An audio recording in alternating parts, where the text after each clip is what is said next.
Tom Hanks' Last Samurai. Tom Hanks' The Last All right, Samurai. Tom Hanks' Last Samurai. Take it away. We have grand finals. I'm excited. I love doubles. Now, Umbreon and Sethlon versus Team Dakpo's.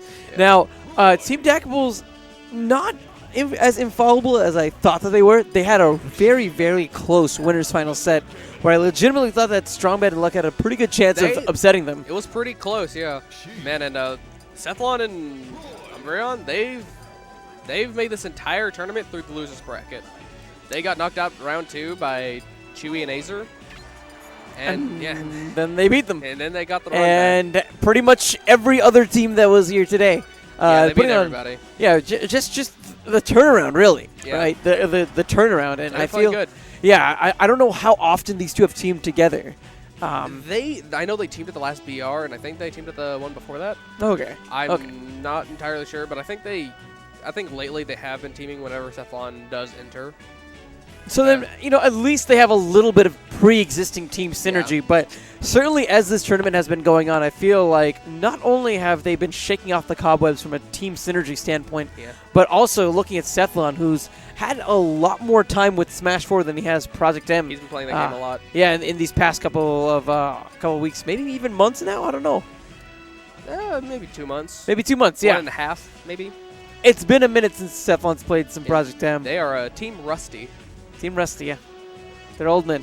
Old men. Old man hype. PS2. Exciting. Oh, Double Roy. I'm excited. Double Roy hype. I love Double Roy. Yeah? And we have a 2D man and a girl. Oh, yeah. Great Only man. the best commentary at PMC. I love PM. So 2D man and girl. Tell me a little bit about like I guess the team compositions that we have here, because obviously Dakpo, he's known for this Game & Watch, right? Yeah. The things that he can do with Game & Watch is just absolutely disgusting. Even and beyond simply what he can do with a partner like Lunchables, what they do together, I think is one of a kind. Arguably one of the best teams in the history of Project M. In PM, yeah, I agree. Well, speaking about Roy's usually pretty much a wild card in doubles. He can do a lot of work, or he can just die at 40 every stock. It's really, if you have a good player like Sethlon, like Lunchables, Roy's gonna do work. But if they're just not up to the task, Roy can get pretty bodied. It also feels like when I look at this game, the game plans from both these teams are very different.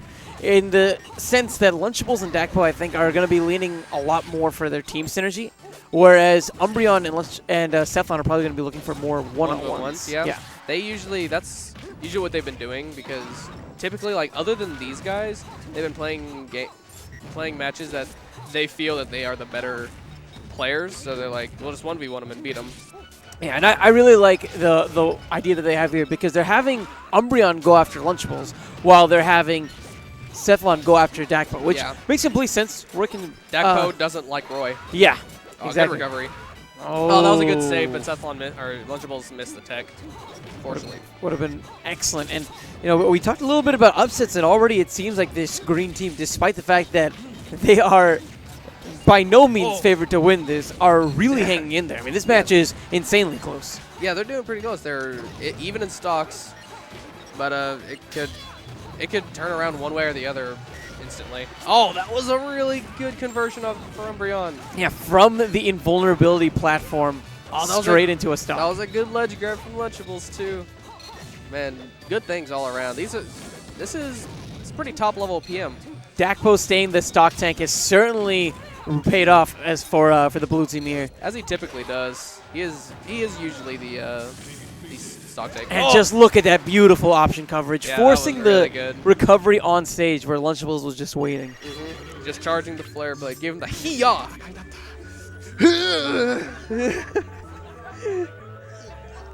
Shoutouts. I love DMG. Shoutouts to DMG. Or should I say American Bowser? I mean, both of y'all. You're twins. Did y'all team DMG. together? No, I teamed with Troy. Y'all should. Next time. He wanted the next team time. With good Oracle Man. Good Oracle Man? Second place at Paragon on Oracle Man? Yeah. I mean, we do have the hair and the jackets. Yeah. Pretty much. Glasses, jacket, shirt. Huh? call him Glasses Jacket Shirt Man. Both main Bowser and Captain Falcon. Basically the same person. Basically. Oh. Can you be American Bowser DMG? Because that would be perfect. Yes. One of my favorite tags from DFW history is Dank Sinatra. Oh, yeah. Dank Sinatra. Earth, Wind, and Fire was also top tier. It's a top tier meme. Blue Eyes White Privilege. Blue Eyes White Privilege. That's that was so good. Let's drop a ban on that real quick. Also, let's drop a ban on that real quick. Tom Hanks' The Last Samurai was also good. Tom Hanks' Last Samurai was. That's like a reference beautiful. That people under 10 would never get. Dude, The Last Samurai, dude. I love The Last Samurai. Yeah, I don't know if I love it or not, man. It's Tom Hanks. I know, but there's something about Tom Hanks as a samurai that makes me love and loathe that movie at the same time. You know what I mean? He's the last samurai. I feel like Tom Hanks should not be the last. Anybody else should be the last samurai, but Tom Hanks? it has to be Tom Hanks. It has to be Tom Hanks. Double Marth? I'm excited. We see double Marth. There's a lot of swords on screen. Yeah. So why do you think we're going from the switch from Roy and Sheik to this double Marth? Umbreon they've been going, every single time they go to FD, Umbreon just goes Marth. He just likes playing Marth, I think. So he just likes doing it, and this is good against Game & Watch. Marth typically messes Game & Watch up pretty badly. And the matchup versus Roy is typically, Marth doesn't really do too well in doubles historically, but he's been making it work today. Definitely putting in that work, but wow, look at right there. That up tilt was great. Dakpo going to challenge, attempting to take the stock, and that standing up tilt, just perfect for sniping that. Whoosh. Oh, good forward air. It's really even. Oh, yeah. Dead even. Oh, combo coming in from Dakpo. Good percent. Oh. We touched on how this can be a very unfavorable matchup for Game & Watch, but what's Dakpo's game plan? What tools does he have to maybe swing things in his favor ever so slightly? Bacon is really good for keeping him out, but Marth does have like really good dash dance to somewhat get around it. It is a really, really tough matchup for Game & Watch. He really has the dash dance well and down tilt better, which is, again, really hard. He just has like a really tough time facing Marth. He can combo him really, really well, though. And I feel like that threat of the tipper almost mitigates both of the down tilts from all of these characters, which is another reason why I suppose that they went for the double Marth pick, which so far seems to be working pretty well for them. Again, we have a very similar situation as we're approaching 2 minutes on the game number 2, where these stocks are near even. Of course, as I say that, someone loses a stock, but. It's close. It's close. Yeah, they're putting up a fight against Dakpo's really well. That was a really good up B. He put it at a really awkward angle that they couldn't really edge guard him. And it was perfect because it cleared the landing zone to ensure that Dakpo could make it back as well. So getting a little bit of a 2-for-1 there. Good Dakpo. Oh no. Yeah. This could be it for Dakpo too. Oh. I thought that. Forward air? Yeah, they decided instead of going for the 2-for-1 on Dakpo to kind of contest Lunchables a little bit. And I don't know how that really paid off, seeing as Dakpo is still retaining the stock. He was such a stock tank in that last game, and I think that was one of the key factors that really helped them pull through. And to see him continuing to hold the second stock seems problematic. Yeah, 174. It's a long time. Oh, that was an interesting counter. Didn't really work out the way he wanted to. Oh, kill? Oh, man, he is living really unfortunate team attack there. These are some obnoxious percents from Dakpo, to say the least. 200%. Oh, but he finally dies. We got a 1v2 versus, was that Sethlon? No, it's Umbreon. Oh, that's Umbreon, yeah. You can tell by the exclamation point. Generally, Sethlon has exclamation mark on the burn, but since he's repping a different tag, it's question mark. They're both wearing the lol tilde tag, but Sethlon has a question mark. Isn't that such a weird word, man? Tilde? Tilde, it's Spanish. That would make sense. Oh, that was a really good recovery. Wow, and all of a sudden, this seems rather doable. Yeah, Dakpo's been known to hate this map. Oh my god! That was really good, but... Another big S-smash coming out. Umbreon on the verge of... Oh, that was a really good forward air. Won't need much. Oh. Dakpo, beautiful call out on that rush down. Gets the parachute and takes the stock. Oh, it's so good. He just walked at him. He's like, you're going to roll to the ledge, and he did. Oh, that man. was crazy. That was really good from Umbreon, though. He almost brought that back. Sometimes you just sense that, right? Yeah. Sometimes you just have that sensation that they're just trying to get away from you. Dakpo's been playing the game for a long time. Played Brawl a lot. In Brawl, you have to have a lot of mind games. So he can read people pretty well. 2-0 right now in favor of Lunchables and Dakpo. This wasn't. I mean, people. They could say they saw this coming. They are. Other than like Paragon, they've won like every single PM National since Low Tier City 2, I believe. That's what Dakpo said. Something like that. That's yeah, Low Tier City insane. 2, they lost to Infinity and Mewtwo King. And, they've Yeah, both Grants. gotten better as individual players as well as teammates. Yeah, and like ever since then, they just won every single National except for Paragon. And I think they had to split on Paragon or something like that, right? They don't like to talk about it. Let's not talk about Paragon. They don't Let's like not talk about Snake. Paragon. What was it, the double Snake? No, they just like played a Snake in teams, and Was it Dakpo got Messi triggered. or was it Baba? I can't remember, but Dakpo got triggered because he typically doesn't really mind Snake, but at teams he despises Snake because he's so uninteractive and he's just dumb. Something he could probably tell you better than I can. I don't really care. I'm gonna have to pick his brain after this. Maybe after this next game, actually. When we're switching back Maybe. to the driver's seat with Sethlon and Umbreon. They had two very close. Yeah, they were really, games, really right? close. But what was the deciding factor? We talked about Dakpo being that stock tank, and that's something that I really want to see them eliminate as much as possible. Yeah, Mitigating Dakpo's stocks, very critical. But what else sticks out? I don't know. I think that was really the thing because they were in the 1v1 and team games. They were matching them pretty well, but Dakpo was just like that last game. He lived to 200%. That's a big problem in teams. That's pretty unheard of, also for Game & Watch. Yeah, Game Watch. He's extremely light. He dies very, very early. Great save. But actually, yeah, good save. But like, I feel like that could have been maybe like Lunchable stock though. It could have been if Umbreon played his cards right, but Dakpo. Oh no! SDing there. Missed the ledge dash. That's unfortunate. Bit unfortunate. Oh, great forward smash though. Now Sethlon. Oh, that's probably it. Yeah, in a very unfavorable position. Oh, great. Save from Umbreon, but Dakpo Dakpo's so quick to there. clean it up. Oh, is Austin here? I got distracted. Okay. Everybody's coming out. Oh, okay. Great from Umbreon. Umbreon, yeah. That was a great nair. Great grab. Sethlon right now being forced to fight out of the corner. Worth noting is he is staying with Marth instead of going back to Roy like we initially anticipated. Maybe he just felt like it was going better than his Roy. Because Marth's recovery is... it's debatable whether it's better than Roy's or not, but it gives him a little bit more flexibility. Yeah, he has a bit more distance, and I think it might be a little bit harder now to gimp Marth than it would Roy, especially since Roy doesn't have the even though Roy has that active what's it called, the blazer goes all the way up. Yeah. He doesn't have that same linger that he once had, right? I think that linger was what made it so difficult to edge guard Roy previously. Yeah. But they nerfed it a little bit, but it's still pretty good. Still pretty good. Oh, great shield. That huge was coming out. Oh man, it is an Umbreon from Sethlon's favor right now. They are up Definitely. a stock and up 2 stocks. Lunchables is at a really high percent.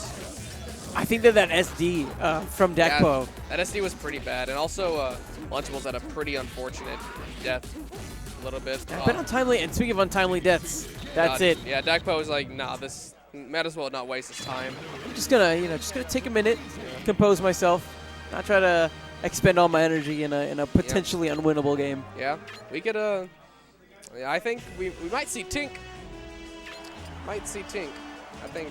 Oh, you know what? I don't think we'll see Tink. Lunchables doesn't like the Tink Sheik matchup. Sheik kind of messes up Toon Link a lot. Wario. Oh man, we're getting crazy. Never mind. What are we doing? I thought we were going to Wario Land. That would have been hype. Okay, they were just Xing it out. Counterpick in favor of Lunchables and Dakpo. Yeah, they. Your thoughts? I mean, that's going to be really good. If he wants to go Tink, he could go Battlefield or Bowser's. Those would be really good for Toon Link. But I think if they're going to keep with their current composition, I could see FOD, Greenland, Yoshi's. Nice meme, Lunchables. I mean, but you also have to think, Umbreon and Sethlon, they have a lot of characters they can play. They can both play Peach. Sethlon has Mario. Umbreon can play Zelda. He has Ike too. Okay, so yeah, kind of what I thought they'd be going to FOD. This is really good for Roy. Elaborate. I mean, Roy just kills so fast off the side. Like, he can just combo to the forward smash, can kill like on the ledge, like 50 or something crazy like that. And the platforms, they're pretty good for Roy combos, typically. And it's also a really good Game & Watch stage, because Game & Watch actually has like the best recovery in the game on this stage, because when you ride up a wall with Game & Watch's up beam, he actually goes further, so he can just ride all of FOD up to the top, and he can recover from ridiculous lengths. With all that in mind, what do you think are some of like the keys to victory whenever we look at this green team? The green team, I mean, what do they need to avoid? They're just gonna hope Dakpo doesn't live a long time, and hope to not get random forward smashed by Roy, which they're completely capable of doing. But Lunchables is getting a lot of forward smashes. And that was so good from the dash attack from Umbreon, setting up perfectly. Sethlon, he's so good. Even now, he's just waiting for the opportunity to come in. Unfortunately, the fair collides right with Sethlon taking him out, and the fair from Dakpo. That was so funny. He did multi-jab into up B. It started, you know, the interactions I feel started off so good for the green team initially, and then just a couple of misplays. Yo, what happened to Lunchables' stocks? He has one stock. I don't even know what happened. That was God. He must have just got gimped really badly or something. But luckily, Dakpo's been keeping the stocks. It's actually like really even. It's been a crazy game. Now, do you feel like Umbreon should be trying to challenge Dakpo so much on his recovery, or do you think he'd be better suited maybe? Yeah, that's what I was expecting, actually. I was expecting him to potentially go out and start challenging Lunchables a bit more. Because, you know, Dakpo may be a stock tank, that's true. But Lunchables, you know, with a character like Roy, he still is very susceptible to a lot of edge guards from a character like Sheik. Sheik's Umbreon is extremely good on the ledge. He's probably one of the best players in Dallas on the ledge with Sheik. He is so good, and he can edge guard. He can edge guard these characters really, really well if he's playing good. Loving the call-outs from Dakpo. Expected the falling bear from Sethlon whenever he was falling off the right side of the stage, and just puts out that meaty F tilt to intercept before it can even come out. Oh, that was a good interception by Dakpo. God, he's just multi-jabbing him. It's kind of murdering them. Oh no, accidental team. Oh no, this could be it for Marth. Still hanging in there, but barely. Beautiful Nair, making this an even stock game. Oh no! And that overextension. He almost got it. If he got that up B, that could have possibly been the game. Yeah, he went a little bit all in there, and now it's Umbreon 165%. He can do this. No, he can't. Never mind. No, he can't. I lied. Good. I'm sorry, everybody. That was really good. That was a fun set. Certainly a lot of fun. Congratulations to your doubles champions. Dakkables, as always. No great. surprise, but what's certainly surprising is that Umbreon and Sethlon, they played really well. Losing in round 2 and then getting all the way to grand finals. Yeah, that's pretty rough. Man, they had. I feel like they had like a really good shot at even resetting that bracket from time to time, but. There's a couple of misplays here, a couple of great callouts from Dakpo. Yeah, Dakpo's, they got the clutch really good. They can always just clutch it out. That clutch. Clutch. How many people do we have?